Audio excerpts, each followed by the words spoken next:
आखिर ऐसा क्या हो गया कि दुनिया की सबसे व्यस्त समुद्री रास्ता अचानक सन्नाटे में बदल गया और भारत की कूटनीति इस पूरे संकट के बीच एक बेहद नाजुक मोड़ पर क्यों दिखाई दे रही है? इन सारे सवालों के जवाब इस वीडियो में जानने की कोशिश करते हैं, लेकिन उससे पहले रोज ऐसे ही वीडियो देखने के लिए हमारे चैनल को अभी सब्सक्राइब कर लीजिए। कूटनीति की दुनिया में दोस्ती और दूरी अक्सर परिस्थितियों से तय होती है। जो देश एक दूसरे के सबसे भरोसेमंद होते हैं वही बदलते हालातों में अलग रास्तों पर खड़े दिखाई देते हैं। भारत और ईरान की कहानी कुछ ऐसा ही है। कई दशकों तक भारत और ईरान के बीच संबंध सिर्फ कूटनीतिक नहीं थे बल्कि राजनीतिक भी थे। ऊर्जा के क्षेत्र में सहयोग, व्यापारिक संपर्क और सबसे अहम चाबहार बंदरगाह का प्रोजेक्ट भारत के लिए ये सिर्फ एक पोर्ट नहीं था बल्कि एक ऐसा रास्ता था जो उसे पाकिस्तान को बाईपास करके अफगानिस्तान और मध्य एशिया तक पहुंचने का मौका देता था। यही वजह था कि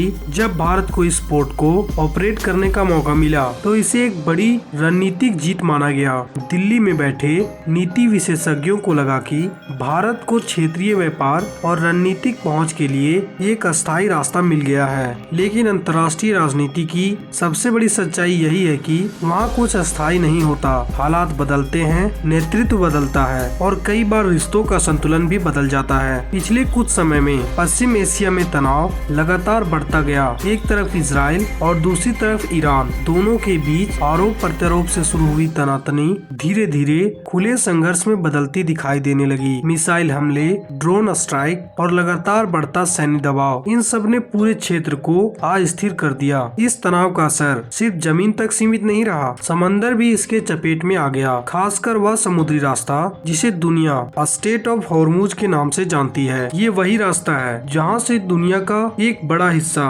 तेल और गैस लेकर गुजरता है। जब यहाँ तनाव बढ़ता है तो सिर्फ एक देश नहीं बल्कि पूरी दुनिया की अर्थव्यवस्था प्रभावित होती है। इसी दौरान एक घटना ने भारत को भी झकझोर दिया। ओमान के पास समुद्र में खड़े एक भारतीय व्यापारिक जहाज को मिसाइल हमले का सामना करना पड़ा। उस जहाज पर मौजूद भारतीय क्रू के कुछ सदस्यों की जान चली गई। ये खबर जैसे ही सामने आई, भारत के भीतर चिंता और गुस्सा दोनों का माहौल बन गया, क्योंकि समुद्र में काम करने वाले नाविक किसी देश की राजनीति का हिस्सा नहीं होते, वे सिर्फ अपना काम कर रहे होते हैं। लेकिन संकट यहीं खत्म नहीं हुआ। धीरे धीरे ये खबर सामने आने लगी कि पश्चिम एशिया के समुद्री इलाकों में कई भारतीय जहाज फंसे हुए हैं। कुछ जहाजों ने सुरक्षा के लिए रास्ते में ही रुकना बेहतर समझा, कुछ ने सुरक्षित बंदरगाहों में लंगर डाल दिया और कुछ जहाज ऐसे भी थे जो अनिश्चितता के बीच आगे बढ़ने की कोशिश कर रहे थे। ऐसे में भारत सरकार के सामने एक साथ कई चुनौतियां खड़ी हो गई। एक तरफ अपने नागरिकों की सुरक्षा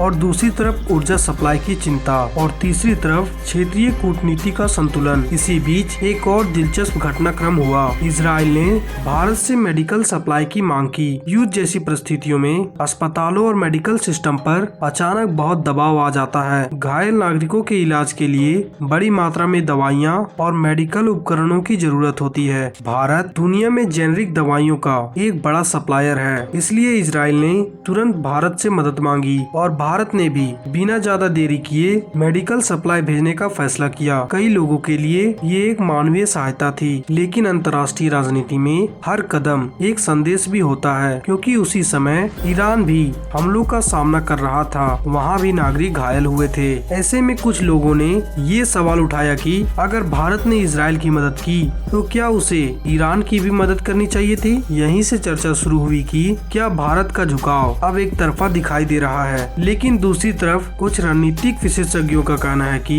इस पूरे मामले को सिर्फ एक घटना के रूप में नहीं देखा जा सकता। उनके मुताबिक पिछले कुछ समय में ईरान का रवैया भारत के प्रति थोड़ा बदलता हुआ दिखाई दिया है। भारत के हजारों नागरिक इस समय उस क्षेत्र में काम कर रहे हैं, कुछ लोग ईरान में भी मौजूद हैं। ऐसे हालात में उम्मीद यही की जाती है कि स्थानीय प्रशासन उन्हें सुरक्षित निकालने में सहयोग करे। लेकिन रिपोर्ट के मुताबिक इस प्रक्रिया में अपेक्षित सहयोग नहीं मिल पाया। इसके अलावा कुछ ईरानी नेताओं के बयान भी भारत में चर्चा का विषय बने। यही कारण है कि दिल्ली में बैठी नीति विशेषज्ञ अब इस रिश्ते को एक नए नजरिए से देखने की बात कर रहे हैं। हालांकि सच ये भी है कि भारत की विदेश नीति हमेशा संतुलन पर आधारित रही है। भारत अक्सर कोशिश करता है कि वो किसी एक पक्ष के साथ पूरी तरह खड़ा दिखने के बजाय सभी के साथ संवाद बनाए रखे। रखे, लेकिन जब क्षेत्र में तनाव चरम पर हो तब संतुलन बनाए रखना आसान नहीं होता। इसी बीच समुद्र में स्थिति और जटिल होती चली गई। कई रिपोर्ट्स में ये बताया गया कि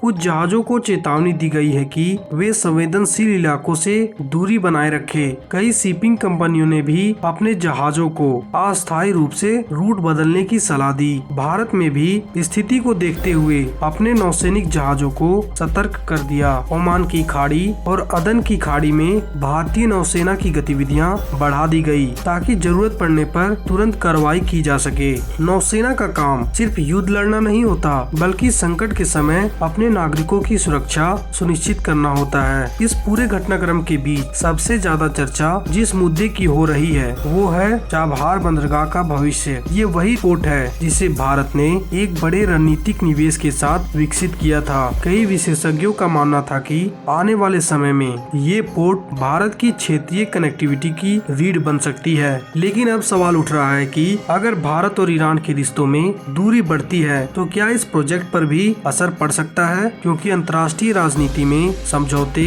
सिर्फ कागज पर नहीं टिके रहते, उन्हें बनाए रखने के लिए भरोसे की भी जरूरत होती है। इस वक्त दुनिया की नजर इसी बात पर टिकी हुई है कि भारत इस जटिल परिस्थिति को कैसे संभालता है। क्या दिल्ली अपने पुराने संबंध को बनाए रखते हुए नई रणनीतिक समीकरण तैयार कर पाएगी? आपको क्या लगता है, अगर आने वाले समय में हालात और ज्यादा बिगड़ते हैं तो भारत को किस पक्ष को चुनना चाहिए? आप अपने विचार कमेंट में जरूर लिखें। और अगर आपको ये जानकारी अच्छी लगी हो तो इसे लाइक करके हमारे चैनल को अभी सब्सक्राइब कर लीजिए। मिलते हैं अगली वीडियो में। धन्यवाद।